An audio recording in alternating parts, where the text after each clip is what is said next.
Kampung Tangguh ini apa yang disampaikan oleh Pak Sekda, saya kira sudah cukup jelas dari Kapolsek, sudah berapa bulan sampai hafal mungkin, ya kan? Walaupun tidak punya ijazah, dia mungkin sampai hafal masalah COVID, ya kan? Masalah corona ini. Apa yang sudah dijelaskan Pak Sekda tadi sudah sangat jelas. Tapi disinilah Kampung Tangguh membentuk kerjasama yang baik atau kegotong royongan. Zaman penjajah dulu, negara Indonesia sudah dijajah oleh Belanda 300 tahun. Jepang, Inggris, Portugal, kerja paksa, pembantaian di mana-mana. Saya menangi 65 juta penduduk SMP itu dulu, menangi 65 juta. Bagaimana dulu perjuangan pembantaian, pembunuhan di mana-mana. Ingin merebut kembali dari tangan penjajah, kita bekerja sama, kegotong royongan, kekompakan. Di situ kalau nggak kompak nggak mungkin bisa. Berapa juta mau merebut kembali dari tangan penjajah benteng Surabaya maupun Jogja tahun 48. Ya nenek moyang kita yang mendahului kita. Kita bersyukur, harus bersyukur melaksanakan perintah. Berjuang itu bukan karena angkat senjata. Para bapak-bapak, ibu-ibu masyarakat ini mencari nafkah itu namanya berjuang. Pegang cangkul berjuang, yang pegawai-pegawai berjuang, yang petani-petani berjuang, pedagang-pedagang yang bagus itu namanya berjuang, bukan karena angkat senjata. Ingat, kita hanya melaksanakan, hanya mencari nafkah dan mengisi hari kemerdekaan harus laksanakan dengan baik. Utamanya dirikanlah bendera itu. Kamu tidak ikut perang, bapak-bapak tidak ikut perang. Kalau cuma bendera dan naik itu terlalu. Ya memang sekarang belum terasa. Itulah. Kalau nanti sudah ada terjadi benar, kalau perang itu pasti terjadi. Perang Asia pasti terjadi. Pasti akan terjadi. Kalau tidak ada kegotong royongan, kekompakan, kerjasama, mustahil akan memenangkan mereka. Apalagi sekarang alutsista alat tempur sudah lebih canggih. Makanya di situ dikatakan TNI bersama rakyat kuat. Artinya mari bekerja. TNI bekerja bukan karena sesuatu, tapi karena hati nurani untuk menyiapkan perang gerilya maupun perang berlarut. Disitulah kalau perang konvensional tidak mampu, saja alat tempur batalion tidak mampu.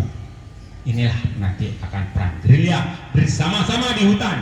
Ya disinilah satu-satunya dibentuk Kampung Tangguh ini, kegotong royongan, kekerjasamaan. Ada berapa elemen untuk bersatu, bergotong royong, kerjasama? Ada 5 elemen. Yang pertama, umaroh.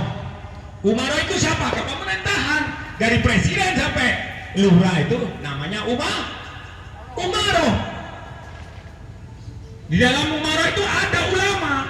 Ulama apabila umaroh pemerintahan presiden maupun Pak Camat, siapa wali kota, bupati, ada kesalahan nyeleweng, ada kekurangan yang tidak bagus, yang umaroh ini, ulama ini yang mengingatkan. Karena negara kita ini yang jadi pakeman, jadi pedoman itu adalah ulama.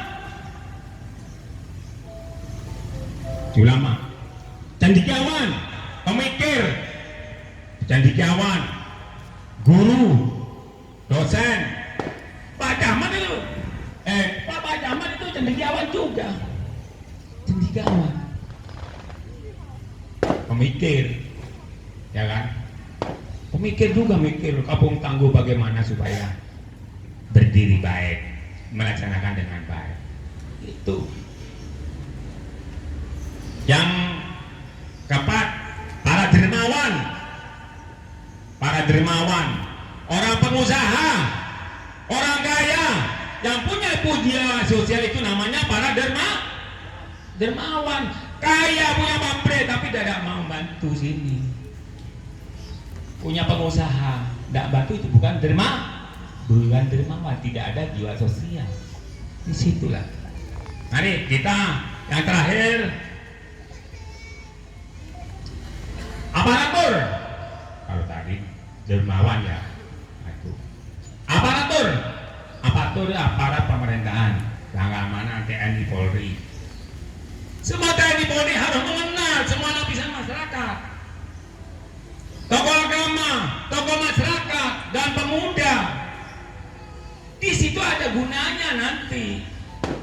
Kalau kenal dengan ulama, tokoh agama, tokoh masyarakat, ya disitulah apabila terjadi perang, gerilya, inilah kebersatunya, kebersamaannya, kegotong royongannya nanti kelihatan, nampak nanti. Disitulah.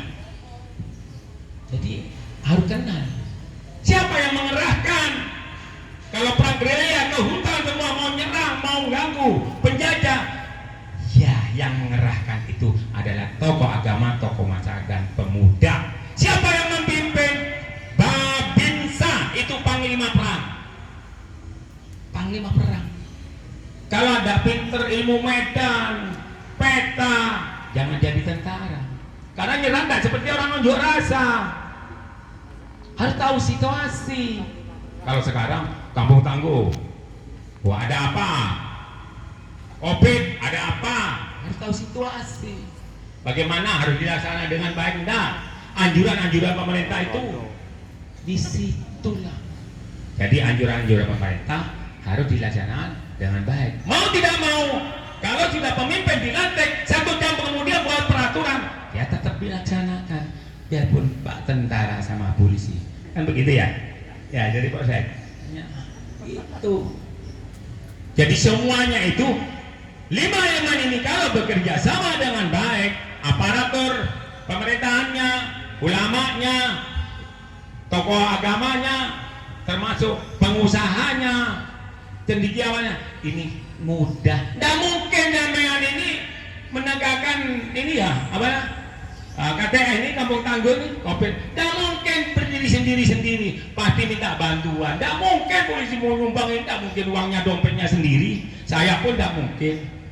Mungkin pakai apa, tidak tahu, minta sumbangan kemana, ke sini. Ada bulog, ada pengusaha, ada pabrik. Ya, inilah 5 elemen ini harus bersatu. Satu-satunya untuk bersatu, gotong royong, kerjasama adalah kampung tangguh. Mulai zaman dulu Pak Harto gotong royong bekerja sama, perang mengambil alih benteng Surabaya Jogja serentak, jalan kaki dari Banyuwangi Probolinggo ke Surabaya, jalan kaki semua. Ini hasilnya kegotong royong, kerjasama. Dulu zaman kecil saya tidak ada Pak, mobil tidak ada, sepeda pegun, lokar, sepeda pancal itu orang-orang nenggerak saja. Karena penguasa di sini Probolinggo mbah saya, bapak kandungnya ibu saya, pergi ginting zaman Belanda, pengairan semua Probolinggo ini sampai Kelakang. Leluhur saya dari Jogja Pak, ya dari Kerajaan Mataram Solo. Leluhur saya semua, Karno Joyo Lelono, Brahma Kumbara bapaknya di Bupati Lumajang itu masih leluhur saya. Jadi saya tahu cerita ini karena dari cerita leluhur. Mari kita laksanakan kampung tangguh ini yang baik. Masalah Covid, Corona ini, Covid-19 ini laksanakan dengan baik. Saling tolong menolong, saling mengingatkan. Aku pakai masker, jaga jarak, saling mengingatkan. Ini namanya gotong royong, kerjasama. Ini ya biar ngerti sedikit apa gotong royong, apa kerjasama. Saling mengingat. Ada yang kena corona mungkin, yang mau dimakan ada nggak punya. Mungkin tetangga kanan kiri ngirim sayur, dan tolong dipagri. Yuk, nikah. Jangan, yuk, benar nikah. Inilah kerjasama yang dikatakan para dermawan yang punya jiwa sosial yang tinggi. Ya senyum itu jiwa sosial. Bisa saja yang perlu saya sampaikan. Ada lebih kurangnya saya sebagai manusia biasa. Mohon maaf dan sampai besarnya. Akhirul kalam. Assalamualaikum warahmatullahi wabarakatuh.